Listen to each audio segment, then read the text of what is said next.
Venice, city on the water. A place of beauty and romance that attracts millions of visitors every year. Just a few steps from the well-trodden tourist routes, there's a very different Venice, one populated by fascinating creatures.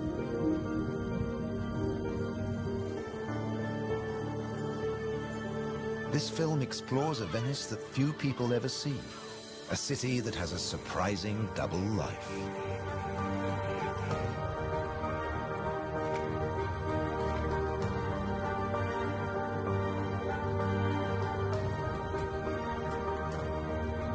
There are secret places and wild creatures in this watery world that most outsiders never discover. In the skies above, on the beaches, and in the canals are the true Venetians that live in every hidden corner of the city and the lagoon. Wild Venice is their home.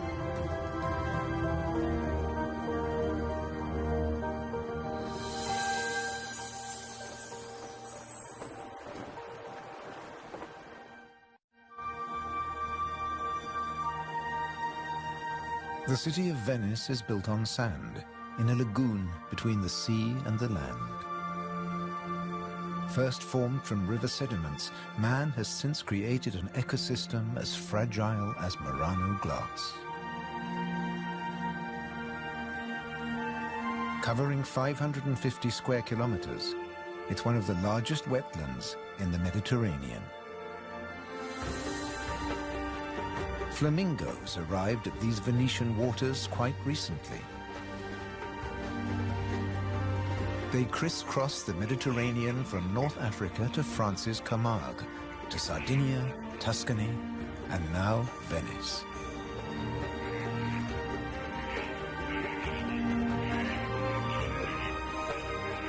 They feed on vegetable matter and small creatures they find in the mud of the lagoon. In the shadow of Venice, the lagoon is the northernmost flamingo habitat in Europe.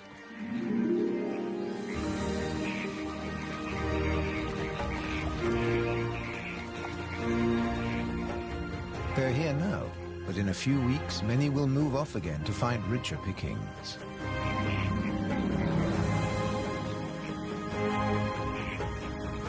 Their takeoff may look clumsy, but once in the air, their flight is balletic and elegant.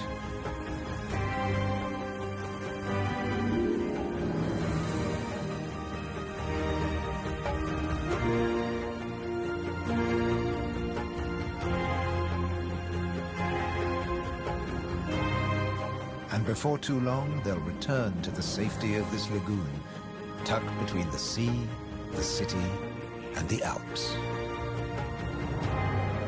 The distant peaks helped form the lagoon. The mountain streams washed their rocky sediment towards the sea to make this habitat.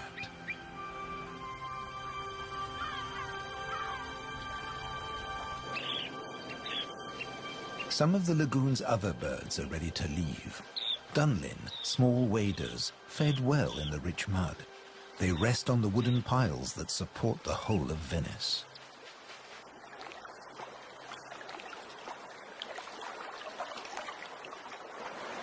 It's spring, time to head off to their northern breeding grounds.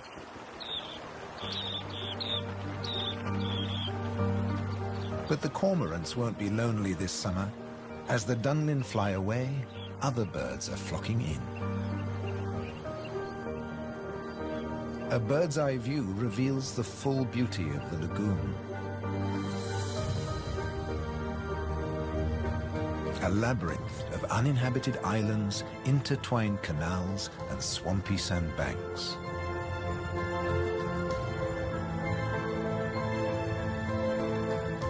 These marshy wetlands are known as the Barene. To survive here, plants need to like salt water and flooding. Natural arteries called gabi meander through the brackish gardens, keeping the lagoon alive. The same waters flow through the city. The curving streams between the islands became the magical canals of Venice.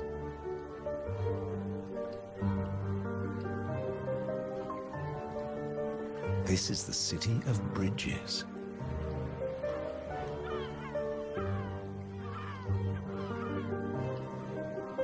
Visitors are mesmerized by the romance of the canals and the ancient architecture, and often miss the smaller, wilder sights around them.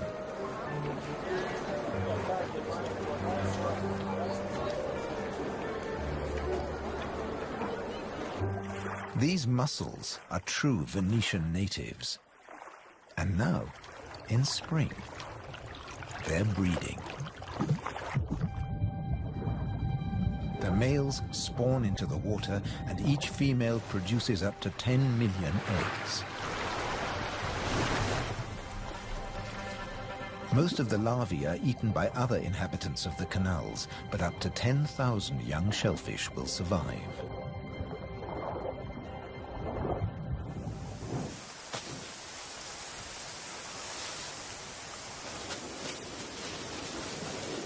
Just beyond the city, colonies of birds are breeding too.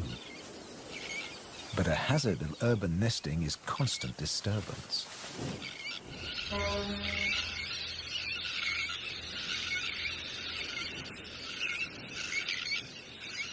Little terns will quickly fly back to their eggs and can miraculously find their own nest scrapes in the crowded colony. Their cousins, the sandwich terns, lay their eggs directly onto the sand. If the terns are disturbed, they have little time for incubating their eggs. The sand won't keep them warm for long.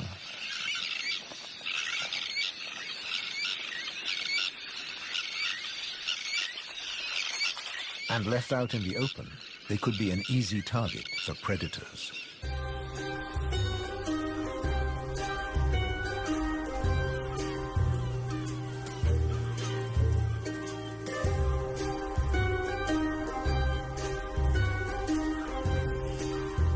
Foxes are the biggest predators hereabouts. But from the air, he's easy to spot. The birds make it known he's not welcome anywhere near their nests.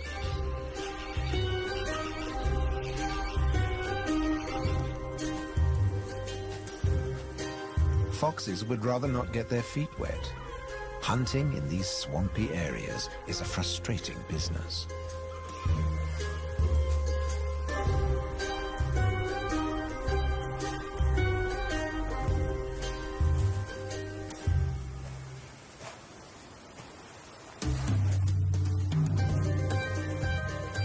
The grand leap disturbed another nesting bird.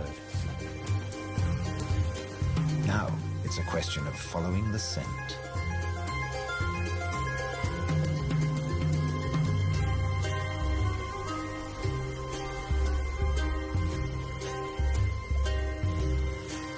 A welcome snack.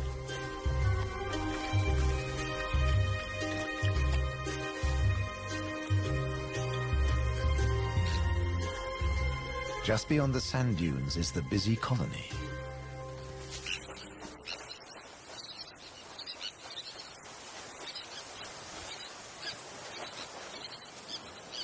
In this mixed neighborhood, a pied avocet is brooding next to the sandwich terns.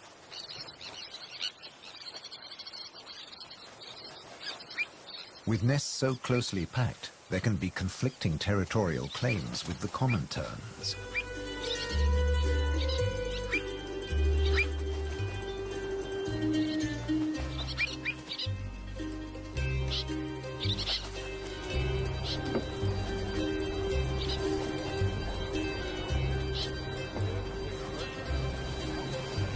But the avocet stands his ground.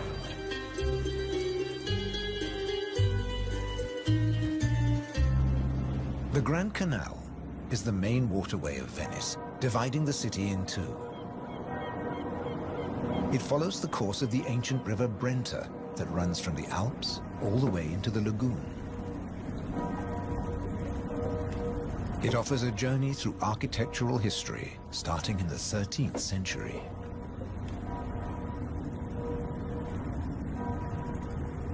The banks of the Grand Canal have other surprises to offer, like Palazzo Malipiero's Rose Garden.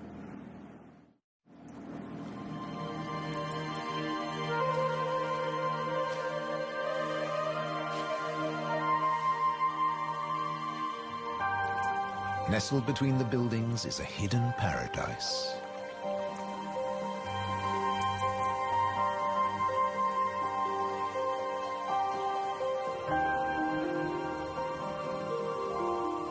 Now owned by a modern-day countess, it has been restored to its full glory, and no detail has been left to chance.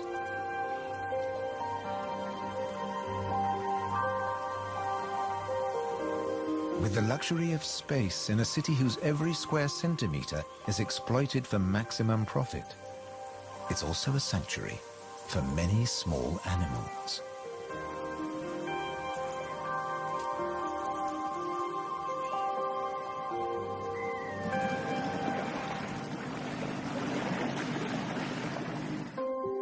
Every day, more than 50,000 tourists visit Venice.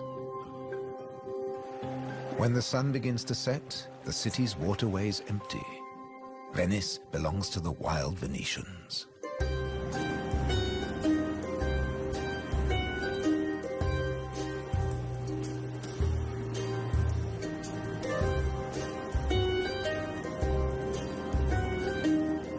Rats prefer to search for food in the cool night air.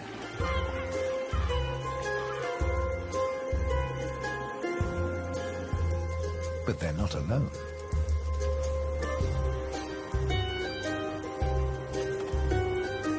Pine martins are hungry too, and rats are on their menu.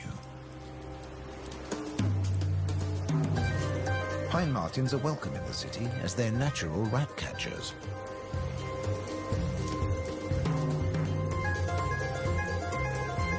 Agile with a keen sense of smell, they can find and follow any rat.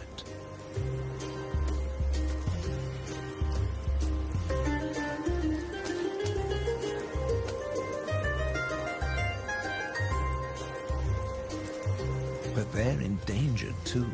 Since the rat population boomed, ironically, many martins have been killed by rat poison. The rat won the day, and the pine marten has to settle for dessert.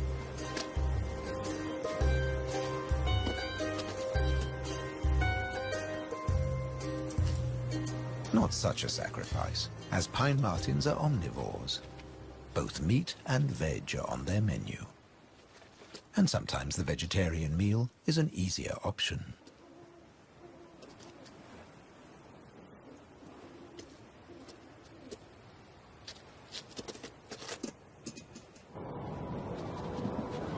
As the rat prepares to sleep, the city of Venice is beginning to wake up. The floating vegetable stalls are the first to move into action.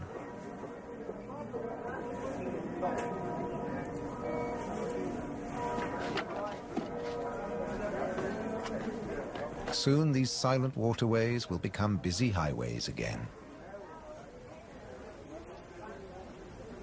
In the 18th century, over 8,000 gondolas navigated the Venice canals.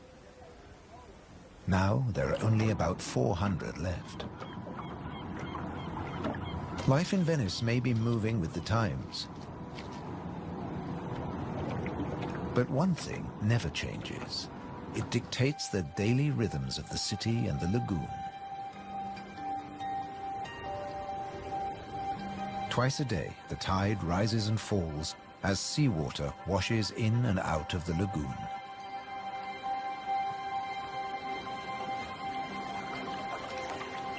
The water level changes by up to 60 centimeters. Smooth lakes disappear into swampy wetlands, only to return hours later.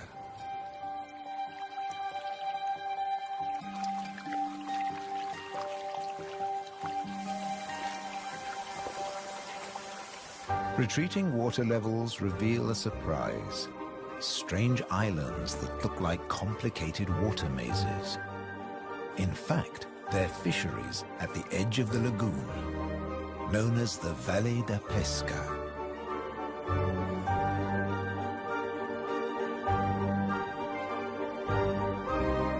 They've been worked by the same families for generations, using a simple but ingenious method.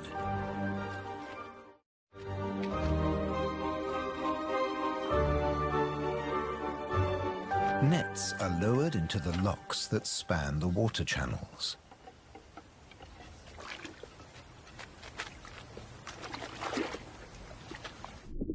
In the springtime, the locks bar the way to the young fish that stream into the lagoon to feed.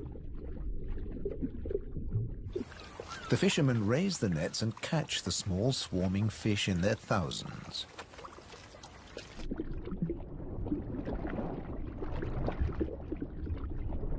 It's easy to scoop them out, but these fish are not for eating.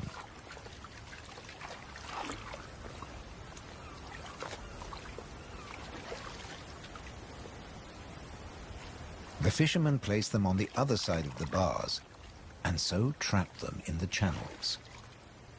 Here, the spring fish are held under perfect conditions until they grow big enough to harvest.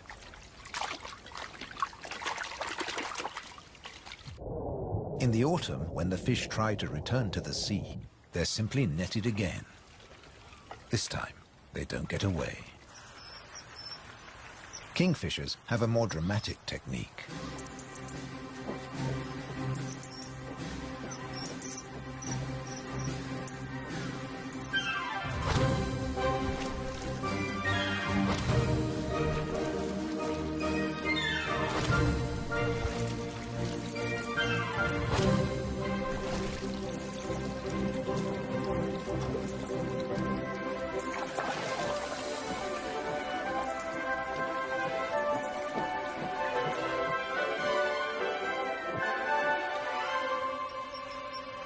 They catch up to 20 fish a day, but need even more if they have nests with hungry growing chicks.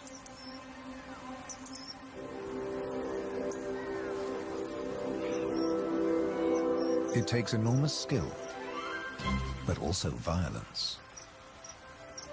A sharp blow to the head stuns the fish. And when it stops wiggling, the kingfisher can turn it round without fear of it escaping. The scales and fins of the fish need to be in line.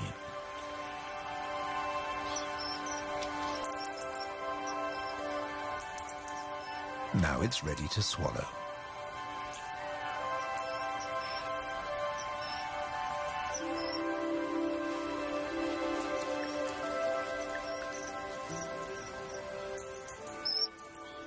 These shallow, brackish waters at the edge of the lagoon are perfect hunting grounds for a kingfisher.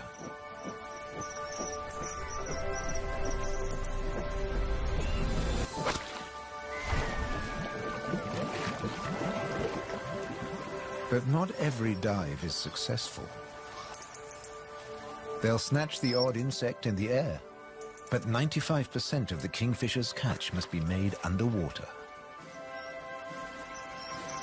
The cormorant has an easier life, as does the little egret. And some don't even get their feathers wet while hunting. There are plenty of fish in the lagoon, but they're not only found in the wetlands. These waters flow through the city too. And there are fish to be caught in the canals. Beneath the bustling jetties of the famous vaporettos or water taxis, wildlife flourishes. Even here, the little egret can fish where the water is deeper and turbulent. It's not easy to keep an eye on a moving target from a moving base.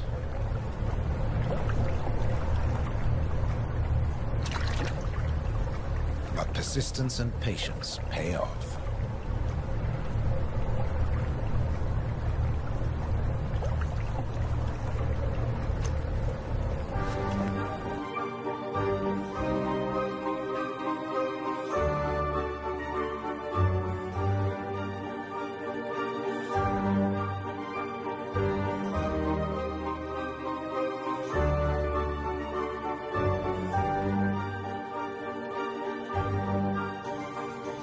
3 narrow inlets connect the lagoon to the sea.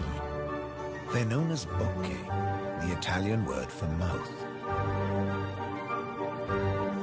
In spring, the fish travel into the lagoon because it's shallow, warm, and full of food.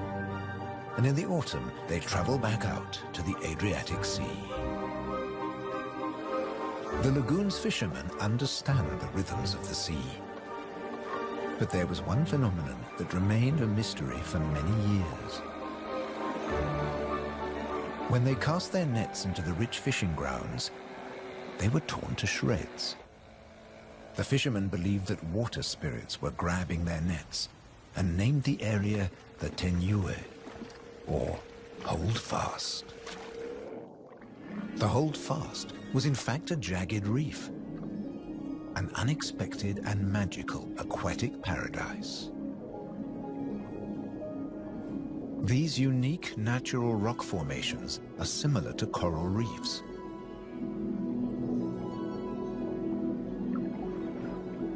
They're home to all kinds of remarkable creatures. Serpent stars, or marine annelids.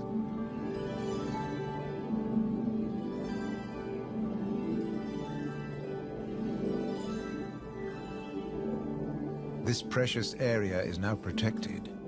Fishing is forbidden, diving strictly regulated.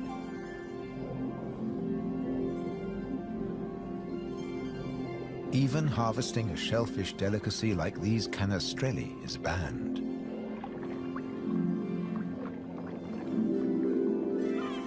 The city of Venice is lucky to have rich fishing grounds on its doorstep. The catch is seasonal, and in spring the fish are small.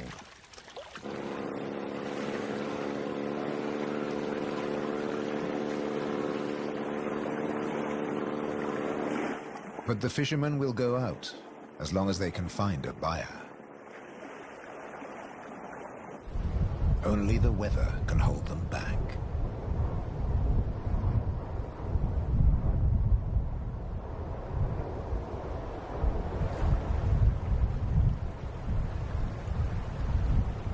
City and wetlands are both at the mercy of the elements. A storm is heading towards the lagoon. When rain-bearing clouds build up against the southern face of the Alps, and when warm southerly winds whip up the sea, water is driven into the lagoon, flooding the city and engulfing the swampland. This extreme high tide is known as aqua alta and can be disastrous for ground-nesting birds. Thankfully, it's rare in the springtime. It strikes more often in the autumn. Storms can vanish as fast as they arrive, and the limpid sunlight that Venice is so famous for bathes the city again. In early summer, Venice teems with tourists. The Bridge of Sighs is a popular attraction, but few visitors realize that real Venetian life is happening just a short distance away. In the Giardini, a spacious and peaceful city park, there are some surprising residents.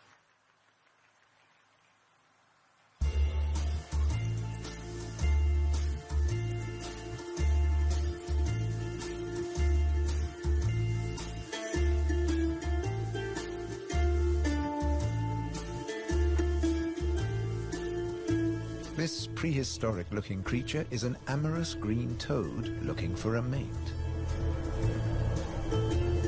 After all, this is the city of romance. But for a toad, finding a partner in a city isn't always easy. Even a quiet park is full of danger and disruption.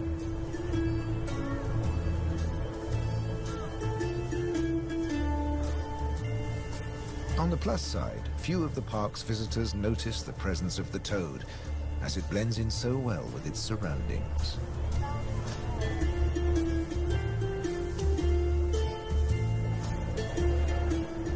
Another of the city's visitors is far more conspicuous. A stark contrast to the ancient buildings it comes to celebrate.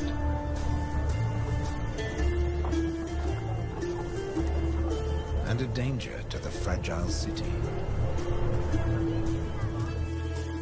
The toad at last finds a more secluded waterside spot. Soft light, gentle fountains, the perfect place to mate. Venice is full of secret places hidden away from the main tourist routes. A traditional gondola repair shop nestles between the city's Zattere and Dorsoduro districts.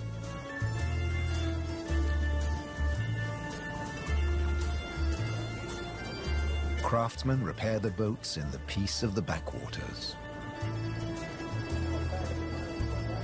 The tranquility also attracts some exotic-looking animals.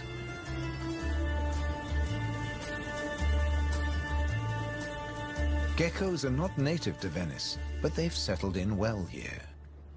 During the day, they'll sun themselves on warm stone.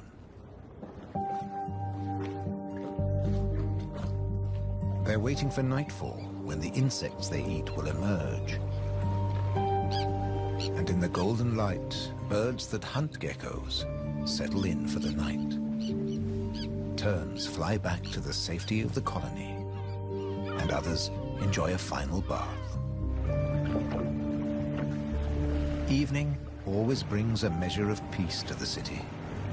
The Grand Canal is now very quiet, a perfect time for the gecko.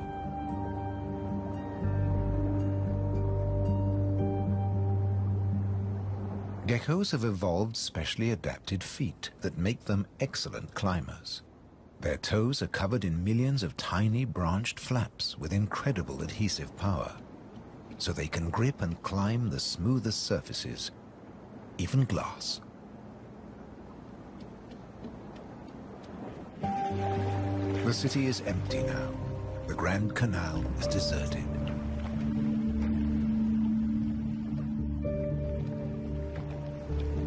The evening's activity has passed to Venice's bars and restaurants.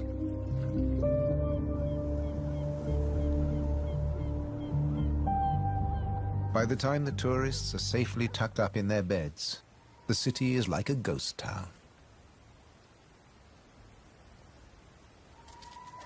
Almost. A rat has ventured out to make the most of any scraps left behind. He must take care not to become a meal himself. Owls on the prowl. One little owl is distracted by bright lights. There's nothing here but fruit. No good for the owl.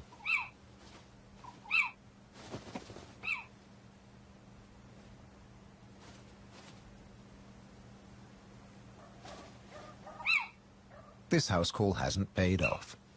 Time to make a swift exit. The lucky rat will make it home tonight.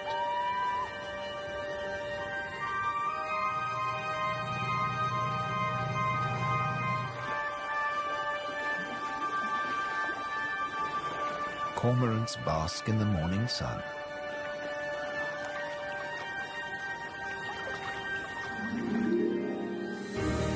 The terns start fishing early. The colony is now a hive of activity.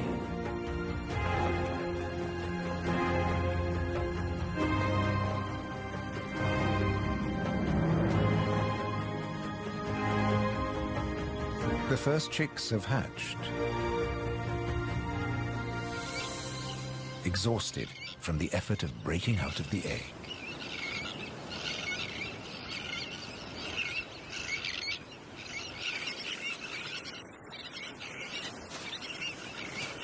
Around them, the colony has turned into a busy Italian restaurant as the adults noisily deliver their food.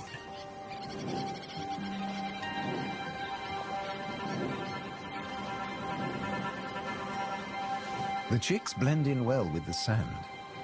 Their cries for food are a new and insistent sound on the beach.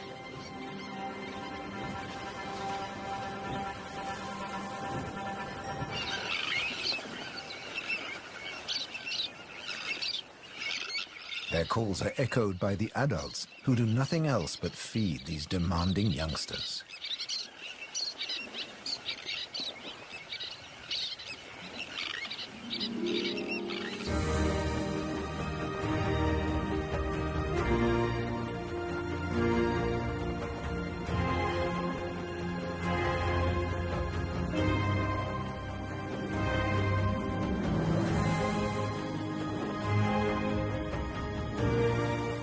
It's hot and humid, and the lagoon is at its most beautiful. The hot summer months are the quietest for the fishermen. They take advantage of this time to mend their nets. They work and even sleep here, with spectacular views of the surrounding wildlife.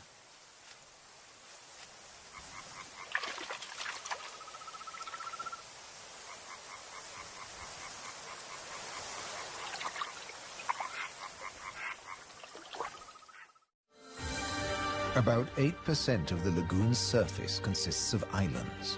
20,000 people once lived on Torcello. Now only the cathedral tower remains. Burano is known for its colorful buildings. San Francesco del Deserto is home to a Franciscan monastery. The island of Madonna del Monte is being swallowed by the lagoon, but the ruins of its monastery still stand proud.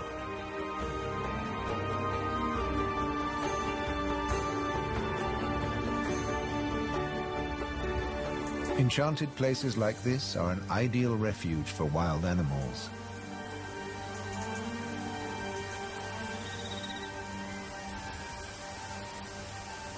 And the island's ancient monastery has some new inhabitants. The ruins are the perfect place for kestrels to nest.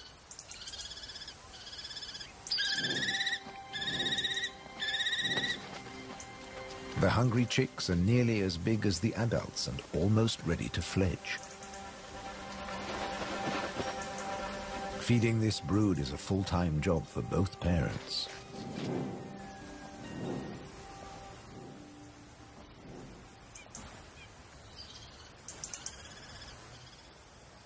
Finally, curiosity gets the better of the young birds and they start to emerge from their hiding place.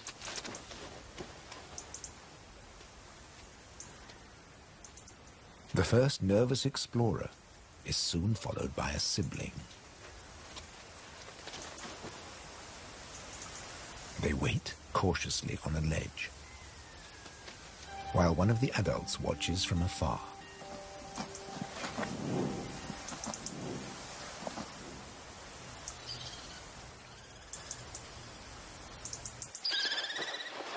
Their mother returns with food, and the young kestrels jostle to get to the front of the queue.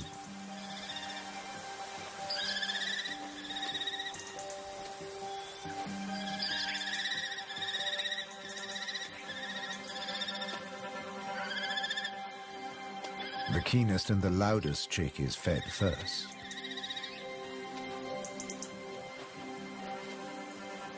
Soon the food parcels will stop. It's almost time for the young to leave the nest and fend for themselves.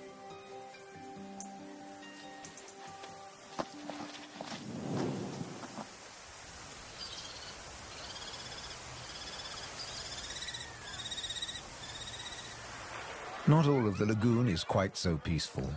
Venice's Lido, with its luxury hotels, is where the human bathers gather.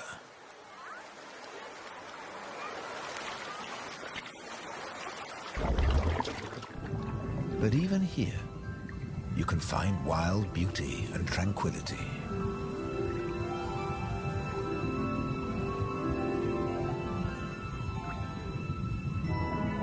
In the Tenue, Venice's reef, one of nature's most delightful performances is in full swing. The squid's mating dance. The pair move together like synchronized swimmers as waves of rainbow colors pulse along their bodies.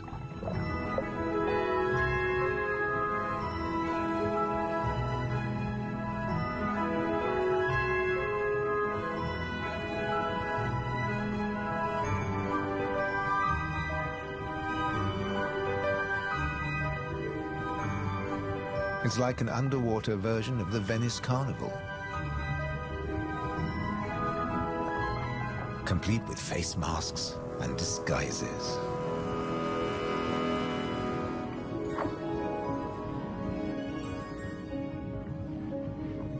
Decorator crabs change their shape by attaching sponges and algae to their bodies.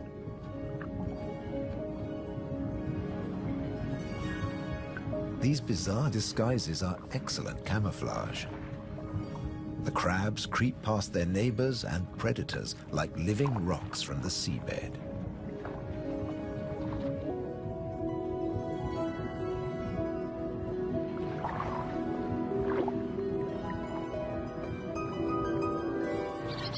The tern colony just beyond the city is flourishing.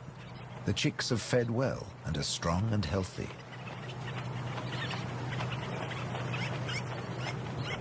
The young birds are gathered in a creche, with 1 or 2 adults looking after them all.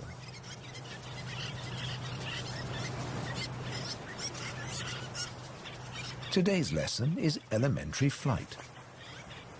But the teacher's demonstration is over in a flash.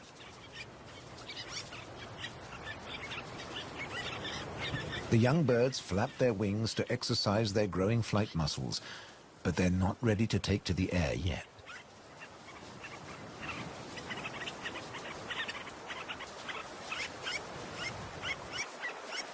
Before long, they'll be flying as well as their parents. The young kestrels are also preparing for takeoff. They bravely take the plunge and launch themselves into the air.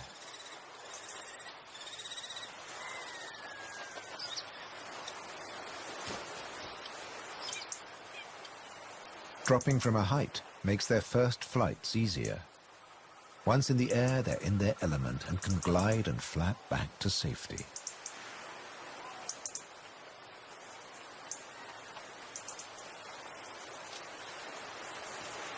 These first flights mark the end of their parental care. Now they have to find their own territory.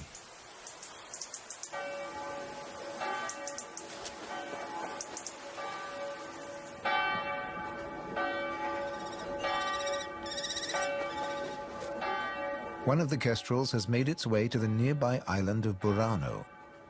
It's unlike the remote nest site, but it still has everything the kestrel needs. Just like the ruins, the brightly colored walls offer protection. These birds are welcome visitors, and the people here seem happy to have a kestrel watching over them.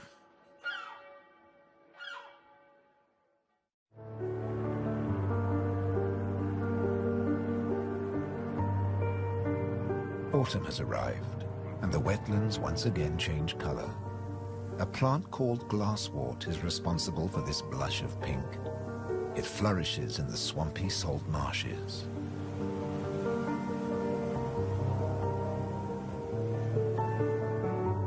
The first autumn mists mark the end of summer.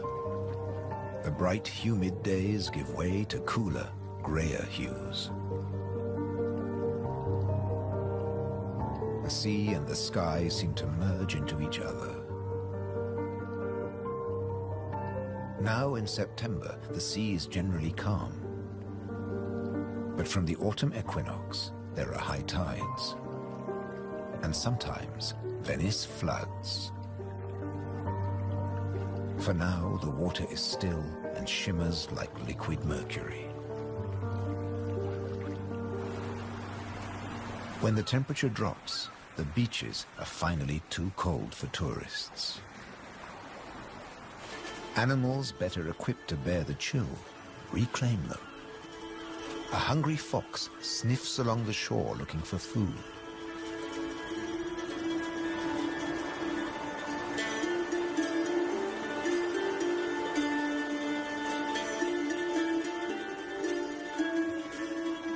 The fox has an excellent sense of smell and can see well in the twilight.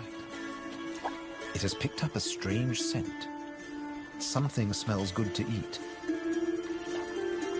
But quite where this food is hidden is a mystery.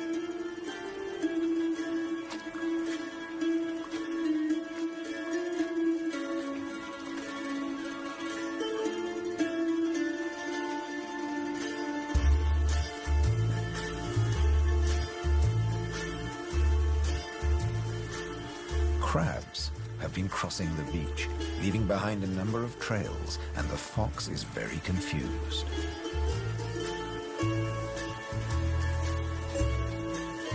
Finally, it follows its nose and comes face to face with a crab.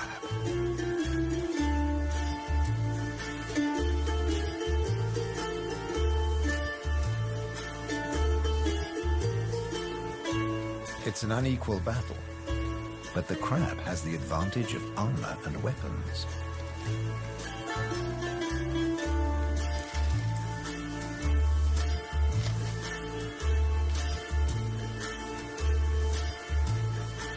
This meal is more trouble than it's worth.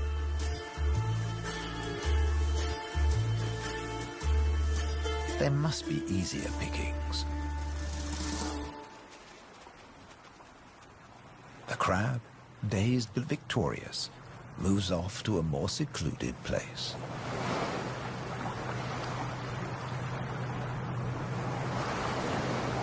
More crabs congregate on the shoreline looking out to sea. But just across the water, the residents of Venice are having a less comfortable time.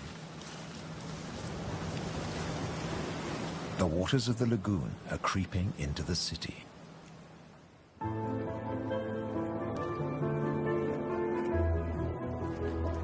The autumn tides are getting higher, and water is seeping up through every available crack in the stones.